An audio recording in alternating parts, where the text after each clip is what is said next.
Announce and introduce and honor our guest speaker this morning. Jenna Tenn-Yuk first came onto my radar when Beth had invited her to be the artist in residence at one of our Ontario retreats. And Jenna came with her spoken word, poetry, her stories, offered a writing workshop, that retreat that was transformational for so many of our folks. And in her work, Jenna combines wisdom, the fruit of her own deep work, and I think just this honest courage that I so admire in you, Jenna. Jenna speaks at the intersection of many aspects of justice, and does so with the knowledge and the impartation of gift of an anti-oppressive lens, which I think we cannot draw near to the heart of the gospel without understanding that vision. And so, Jenna, we are so honored that you would fly a cheap airline and then sit in a rental car that I got that was too small. Like, really, none of the steps to this point have honored you appropriately. Nonetheless, that wasn't our intention. And this introduction won't make up for it, but truly, we're honored to have you, and I know that I am anticipating what you will offer to us as a community, as an activist, as a storyteller, as a woman of great wisdom, and someone I deeply respect. So please, welcome Jenna. Here's a little outline of what my talk will look like. First, I'm going to talk about growing up Gaysian. Gay Asian. Finding my voice through spoken word and storytelling. The emotional labor of speaking. Whose voices are valued and heard, and self-care and boundaries. So I'm going to start with a poem I wrote called The Power of Speaking.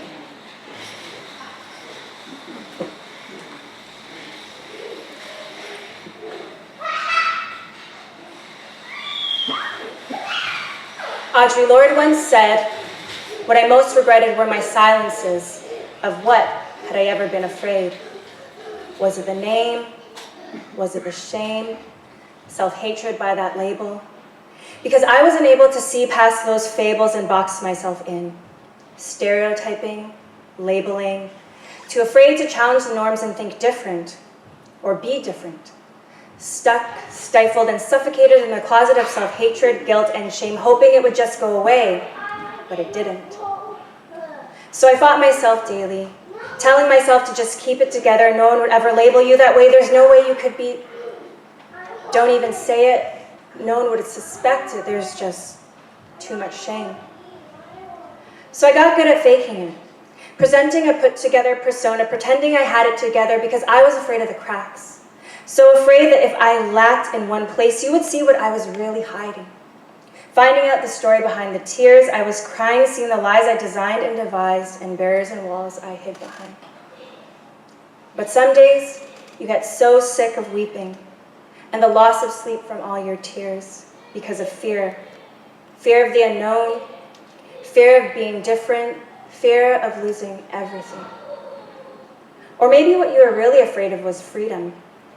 Freedom in knowing, freedom in being different, freedom in losing the false facades forming your fabrication, where your walls crash down like Berlin or Jericho and you can no longer keep people out. Where you don't want to keep people out. Because you want them to know you, the real you, and not the image and persona you have created, but the silly, lost, and confused person who doesn't have it together, the one who spills on her clothes and walks into glass doors and loves to wear track pants. Yeah, anyone wearing track pants right now? Because they're so comfortable, what you want to feel in your own skin. Getting rid of the hiding, pretending, lying, ripping off those masks where you're finally living and experiencing freedom. Not seeing what you once saw as ugly, defective, or disgusting, but as beautiful and powerful, and so you. That you can name, speak, and reclaim, not allowing past pains and shames to dictate your name, where you can finally be honest, raw, and true to yourself, and stand here and say, the thing I hated most about myself is being gay. But as Audre Lorde tells me, that visibility which makes us most vulnerable is that which also is the source of our greatest strength. Yes. So I will no longer let fear control me.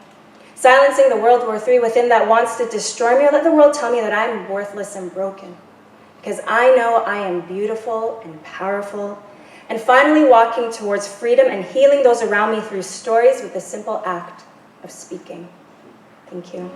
That's a little bit of my journey and my use of spoken word poetry to tell stories and to connect with those around me. So I grew up Asian.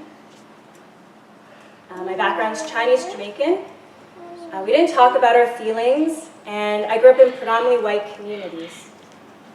And I also grew up evangelical Christian. Any Pentecostals or recovering Pentecostals in the house? Evangelical. I didn't know any LGBTQ2S people, and I saw vulnerability as a weakness.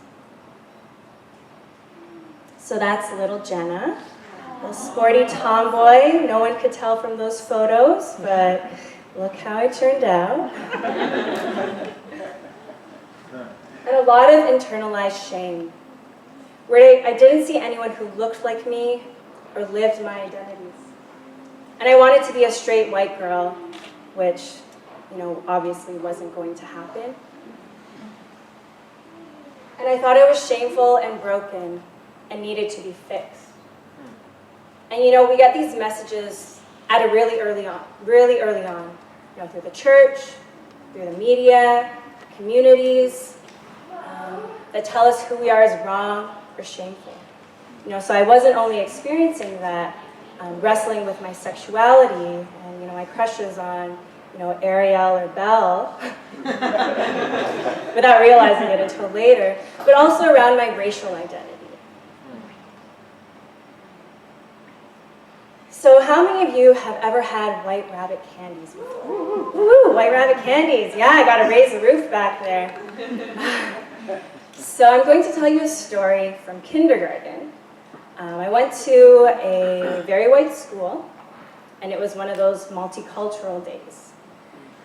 And I was really excited to bring in some White Rabbit candy and almond jelly, tofu fun, that my popo, my grandmother, made.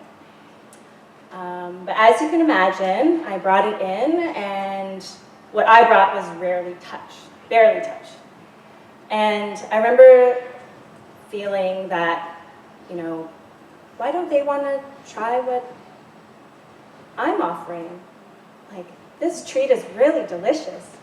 And I can visibly picture this blonde hair, blue-eyed kid, spitting out the candy. And there's rice paper around it, and just the spitting. And felt like it was spitting on my culture. Obviously, I didn't have the language for that, and chose to stop eating these candies for a really long time. And in the second photo, I was celebrating Lunar New Year with some Gaysian friends. And at the end of our meal, they gave White Rabbit candies, and I just started getting emotional about it, thinking about my first experiences around that.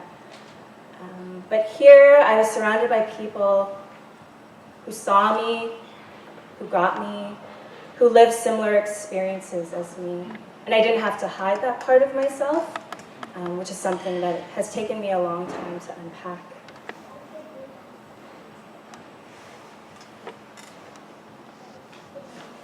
Can anyone else relate to that? Yeah? And that question, where do I belong?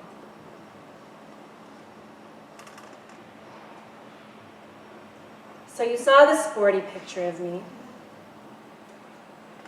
And when I was a teenager, I tore my ACL in my knee. Anyone else tear their ACL? Oh, we got a few. Okay. I did it playing soccer, and it was my first identity crisis, where I was like, who would I be? Who would I become? You know, I'm Jenna the athlete. So really having to start questioning my identity. But I turned to music and writing. That's me with my mom after my ACL reconstruction. And a sweet scar I had, which I used to have a lot of shame about. I didn't want people to see it. But now I see so much power in showing, you know, where I've come from, who I am now. So I started taking music more seriously. It was a miracle that I completed my grade 10 Royal Conservatory of Music exam. I wasn't one of those like extremely talented Asian kids, but I did enough to complete the exam. And I took a writer's craft course in high school, and music and writing led the foundations for telling my story, and I went to journalism school in Ottawa at Carleton University. So those are some of my notebooks and lots of feelings. I don't know if anyone else has notebooks full of their feelings, but those are some of mine. And I was passionate about telling other people's stories, but I wasn't ready to tell my own. So throughout my undergrad, I wasn't out. I was terrified of anything related to queerness. And in my 4th year, a friend of mine took me to a poetry slam. Has anyone been to a poetry slam before? Yeah? So, woo-woo! Yeah, I got some snaps. So it's a competition. You're on the stage. You have 3 minutes to share a personal poem that you wrote. And I was amazed by this space, that it was a powerful space where people could speak their voices, a lot of marginalized folks, queer, people of color, but I didn't really think anything of it. And so after I graduated, I started wrestling with my sexuality. And while I was working in ministry, I started to come out and also started to write. And as you can imagine, there was a lot going on. It was a pretty tumultuous time, but also a powerful time for me. And I showed some friends who were involved in Ottawa's slam poetry scene. I'm like, look what I wrote. And they're like, you need to slam. And I said, no way. I'm not getting on a stage, being vulnerable, sharing this personal poetry. And my friend said, your voice is missing from the scene. You're bringing something different. And that's really resonated with me in all the spaces and communities that I navigate in, of how is my voice missing from this space? What can I do to, elevate, amplify, and also support other people in their journey too? So this is me performing at an event. So spoken word poetry helped me to find and speak my voice. I saw the power of storytelling to break silences, connect, foster understanding and change. And it pushed me to be the representation I wasn't seeing on stage and later in my communities and the media. And I wasn't coming out around my queerness or faith yet, but it was a stage to start speaking my truths. And as I mentioned, I started writing and performing at the same time I was coming out as queer and working in ministry. And the first time I performed publicly was at an open mic at Urbana. Wow, anyone been to Urbana? Yeah. I remember going to a session that was on being LGBTQ and building bridges. And, and I wasn't out, but I brought some students who were involved in our ministry, and obviously I wanted to go to that. And I was like, I really hope they don't think I'm gay because I'm going, and all those fears. Like, if they see me in this space, will they know? Do I look gay? Like, what's going on? And that question that, many of us have to wrestle with, can we be queer and Christian? So how many of you work or have worked in ministry? How many of you had to sign a sexual conduct policy? So I had to sign one forbidding homosexual behavior.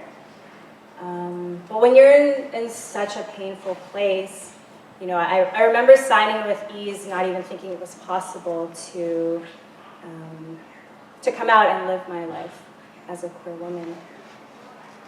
And I lived in a lot of self-hatred and shame, not thinking it was possible to be both. And you know, that question of like, if we have to silence one part in order for the other pieces to fit. I'm really glad Audre Lorde was read in the morning because I just love her. You know, she says, there's no thing as a single issue struggle because we do not live single issue lives. Yes. You know, that's why we have to think about intersectionality, these multiple forms of discrimination and oppression that people experience. You know, I don't walk through this world just identifying as a woman, but being a woman of color, a queer woman of color.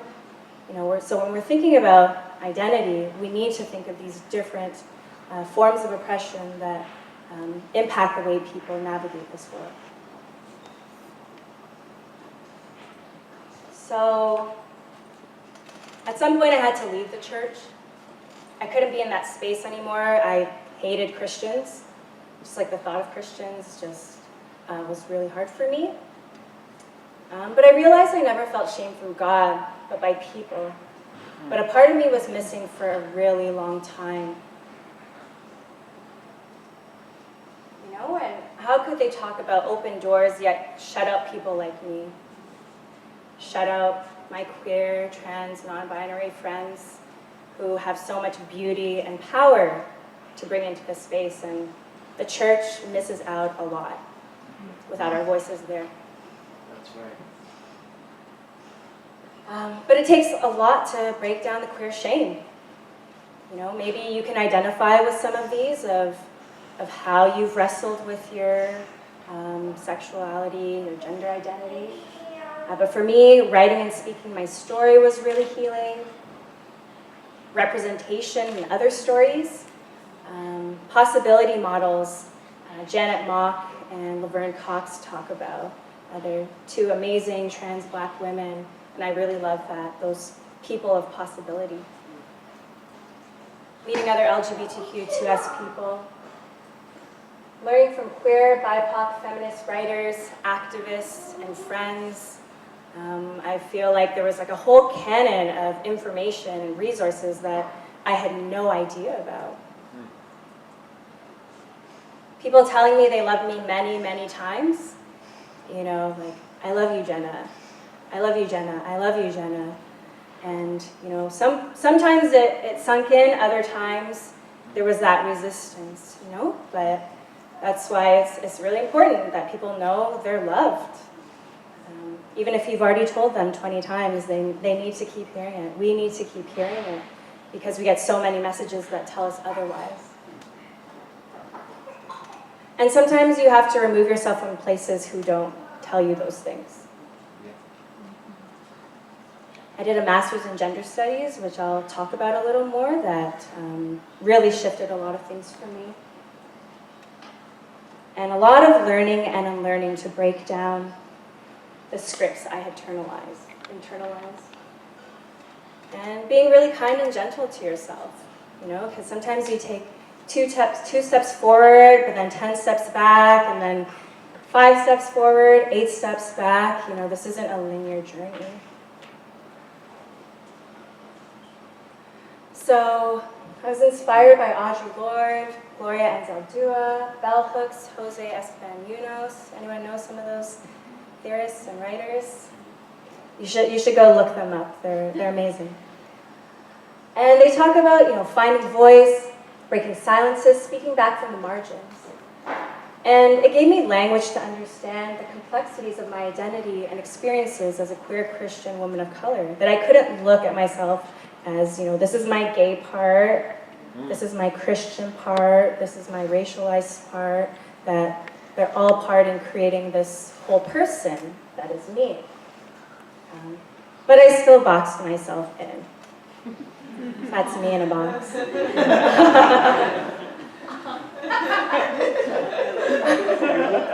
impressed with yourself. I do, yeah.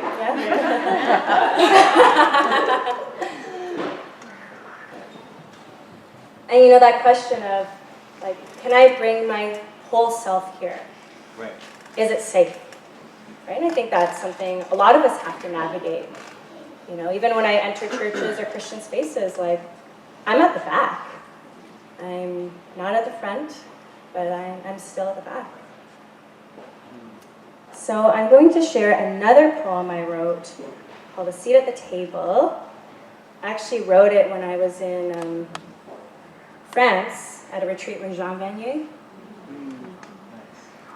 I can tell you about that at lunchtime. But it was a really interesting experience.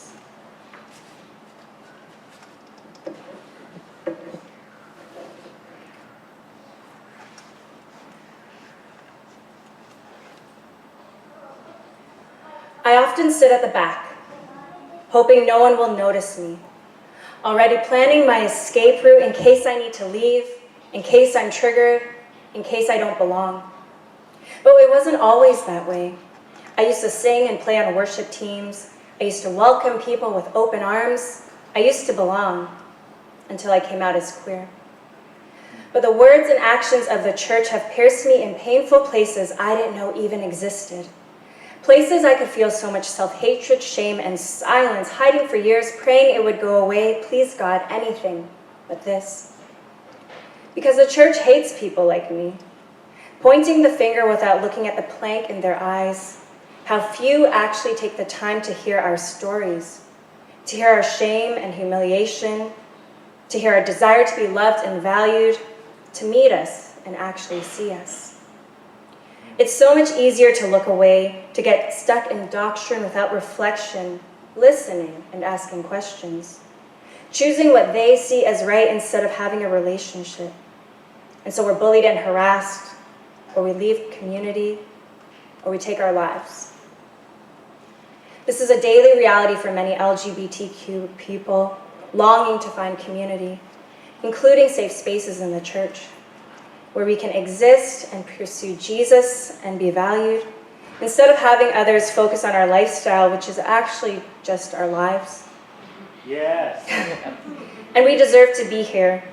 We deserve a seat at the table, just like anyone else, because we are also precious children of God.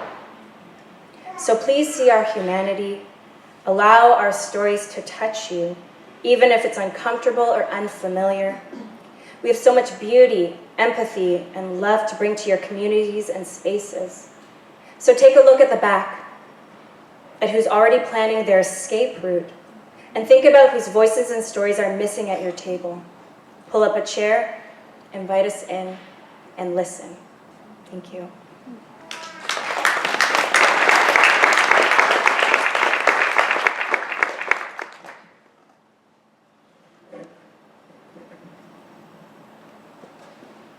Okay, but this speaking is a lot of emotional labor, coming out again and again and again and again. Who's come out a lot of times? How exhausting is that? So exhausting, tiring. You know, and it's challenging to help people understand. You know, maybe you're coming out to your friends, your family, your church, communities, strangers. Strangers are really nosy. They are, right? Yeah, don't be that nosy stranger. And answering personal questions about your identity. You know, like, what did your family say? Do you still go to church? Have you been with a man?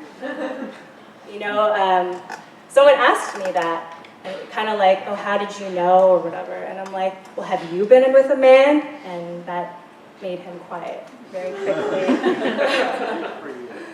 Yeah, but it's hard, right? So sometimes you have the energy to speak back, to fight back, and other times you just have to like roll your eyes and leave the room because you're just like, I am too tired for this. And being the only one in the room. So it's already been brought up, and there's a lot of white people here.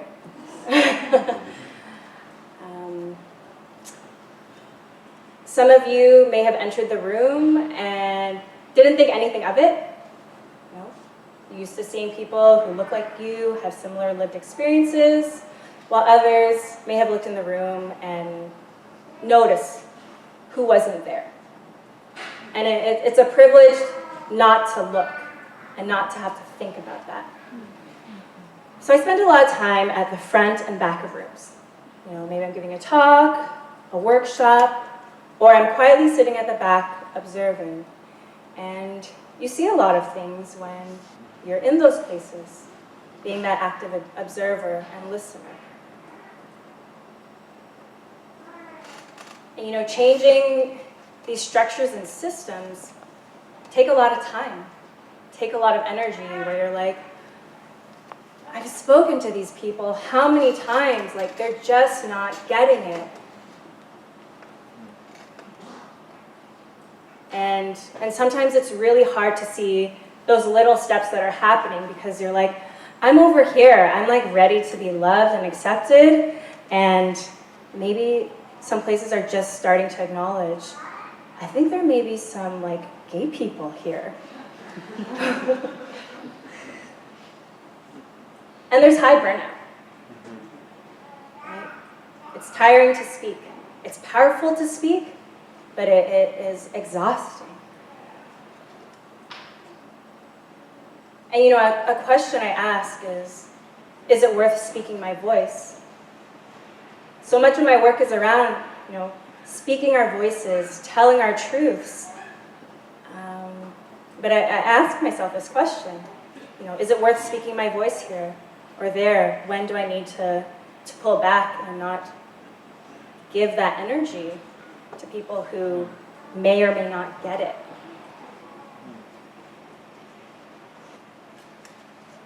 And you know, we talked about intersectionality and you know, the challenges for queer and trans, non-binary people of color, where affirming spaces are predominantly white.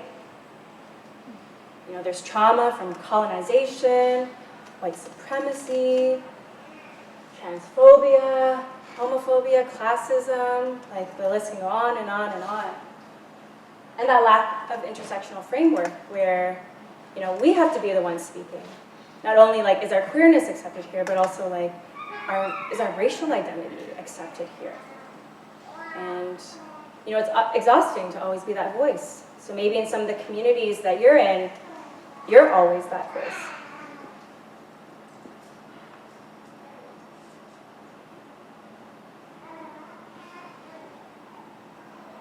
You know, is it possible to find a place where you know, my race, queerness, and faith identities can all belong? You know, what would it look like to worship in a space where we aren't minorities? Speaking back, there are many little and big ways that we can speak back to dominant culture, to power, speaking our stories to ourselves and others. I don't know what your coming out process looked like, but I remember my first was writing it in a journal, which was like really scary. I don't think I even said I'm gay, I said I think I'm gay. Anyone else thought they were gay, and then they were like, you're really gay? Or one I used to like was like, not I used to like, but I survival. I'm struggling with my sexuality. And I remember somebody like, are you coming out to me? And I'm like, yeah.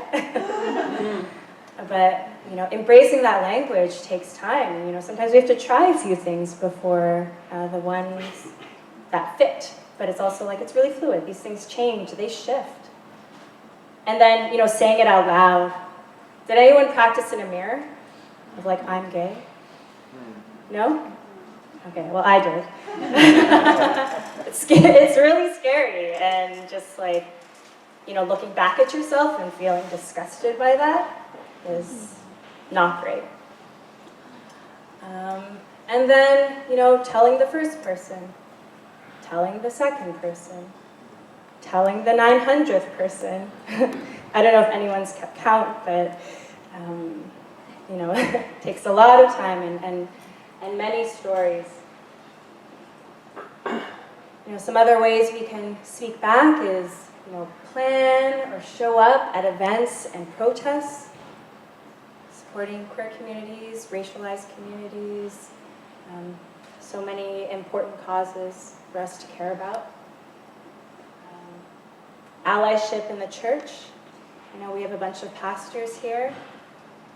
I don't know if your spaces are affirming or not, but showing up for us. Because there are people here, but there are many other people who don't even feel safe to enter this space.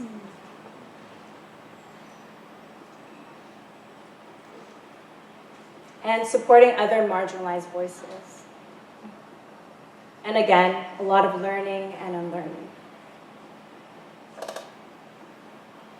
So some ways that I've spoken back to the church is, you know, through my talks, performances, workshops, articles, documentaries, and even just noticing, like, who gets the platform, whose voices are always heard in the media and everywhere. And we often have to carve out our own spaces to be heard. So this was the first time I performed my queerness and faith on the slam poetry stage. I remember feeling really terrified, but also so much power, and a lot of people were very surprised. I've done a lot of work with Catholic high schools in Ontario, and it's been really beautiful to see the work that's being done. You know, it's not exactly where I would like it to be, but the fact that someone like me could stand on that stage and say, I'm queer. Like, I went to Catholic high school. Anyone else go to Catholic high school? Yeah, people who were out or suspected of being out were really bullied. So to see some of those changes has been really awesome to see. I did an artist residency in Vancouver several years ago where I actually met Beth. So, yeah, trying to bridge these different communities. You know, doing a poem in a church feels like taking back some of that power. Some different articles that I've written. Anyone follow Trinity Western proposed law school debate? Yeah. So I wrote an op-ed piece and was interviewed about it. And looking in the media, I think everyone who wrote or spoke about it was white.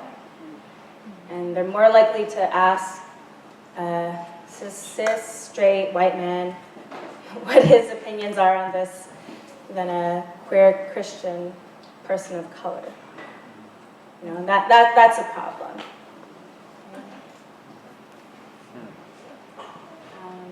Did a walrus talk, a documentary. So these are some of the ways that I have spoken my voice, challenged dominant culture, and fought back. How many of you have heard of Church Clarity? Yeah? They do some really good work examining church websites around their LGBTQ policies and women in leadership. And it was started by two racialized folks. And dismantling barriers, you know, both personal and systemic. You know, this work takes time to change systems. But listening to stories with openness and humility takes a lot of humility, you know, where you're going to feel uncomfortable, you'll be challenged, but it's really important. Examine your privilege and power and do the work. You know, I think it's really hard for us to confront our privileges, right? Because it's like, okay, maybe we're not accepted in the church, but like we have other kinds of privileges. So really thinking about your social location, where you are, and how that impacts your experiences, even if you may experience some marginalization in this way. Create spaces for different perspectives and experiences. And check your biases and assumptions. We assume a lot, and it's impossible to stop those assumptions because we've been conditioned from a young age in so many ways, but we have to constantly work against that, interrogate those things. Challenge dominant culture and calling people in. There's a lot of call-out culture. But in my experience, calling people in has been a way for us to really understand where each other are coming from. Someone I was very close to, when I came out to them, said some really awful things to me. I remember them praying for me, telling me what the Bible said, talking about a friend who had same-sex attraction. And in my head, I'm like, that friend is gay. I didn't label it for the friend, but I was like, okay. But because of that, like, every time we talked, there was crying involved, and you can probably guess who was crying most of the time. And it really impacted our relationship. You know, this is someone I looked up to, admired, and I can't say I was completely surprised by the response, but it was extremely hurtful. And a little while later, this person called me and they said, I chose being right over having a relationship with you. And I sat with that. And, you know, this person chose what they saw as being right instead of being like, I think Jenna just needs to be loved. She needs someone to listen to her. You know, because growing up in the church, she's probably believed all these scripts that I'm telling her, so I don't think this is actually helpful. But that's not what they thought. But then on the other side, you know, I chose being right over having a relationship with them. And that, like, if they don't accept me, that means they don't love me. And we know it's a lot more complex and nuanced than that. And you know, it's up to you to see what kind of relationship you want with different people, right? Because sometimes it's just like, I can't talk anymore, and other times it's like, what would it look like to have this relationship? I remember thinking, like, again, I'm over here, I need people to be over here where they're completely accepting, affirming, want to watch Queer Eye with me. But maybe they're just over here. And what would it look like to meet in the middle, where we're respecting each other? And again, this is something personal. I'm not going to tell you what you should or shouldn't do, right? Because there are other people I haven't met in the middle, and that was fine for me. Allyship and accountability, being a community, I've learned so much from queer, feminist, racialized Christian spaces. And the value of and power of vulnerability, authenticity, and storytelling. Whose voices are valued and heard, and whose are still missing. Go back to my friend Audrey. Caring for myself is not self-indulgence, it's self-preservation, and that is an act of political warfare. So what are some ways that you practice self-care? Let's just hear it. Boundaries. Boundaries, yes. Just taking a day off. Taking a day off. What else? Eating any food. Eating any food. Woo. Napping. Napping. Do we get 2 naps? You're napping too? Yeah? Lizzo. Yes. Can I get Lizzo on my way out? We got two more. Blocking people on social media. Blocking people on social media. Yeah. A few. Saying no. Saying no. Yeah, there's so many ways that we can practice self-care. You know, and even wondering, like, who gets to self-care as well? So someone said, learn to say no. You know, creating these healthy boundaries when we're doing this hard work of just living our lives. And take care of yourself. You know, if your well isn't full, how can you support others or even support yourself? I used to say yes to like everything, and it wasn't a good idea. So learn to say no, take care of yourself. You don't always have to be the person to tell your story. You know, sometimes it feels that way if you're the only out person in your community of like, if I don't tell my story or if I don't work with the pastor in the community, they're not going to get it. And, you know, let's believe that God is bigger than that, that it takes a community to make these changes. So if you need to sit that one out, take a break, like, do that. And give yourself that permission. This work is hard. Living our lives is hard.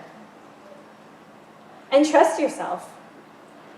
I feel like the church has not taught us to trust ourselves enough.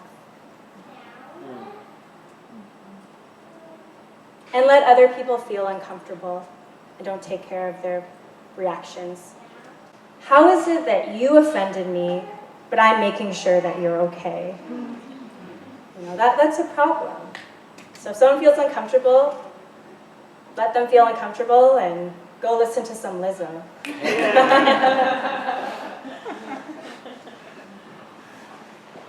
You know, so we're talking about speaking our voices, amplifying our voices. So think about, how is your voice missing from your communities? What are you bringing that is powerful and unique and just you existing? And to also think, whose voices are missing from your communities? And how can you also support and help elevate those voices as well? And yeah, I would love to connect with you. You can learn more about my work and my story on my website, social media, and I would love to hear about what you're doing. So thank you, and I'm grateful to be here in this space with all of you. Thank you.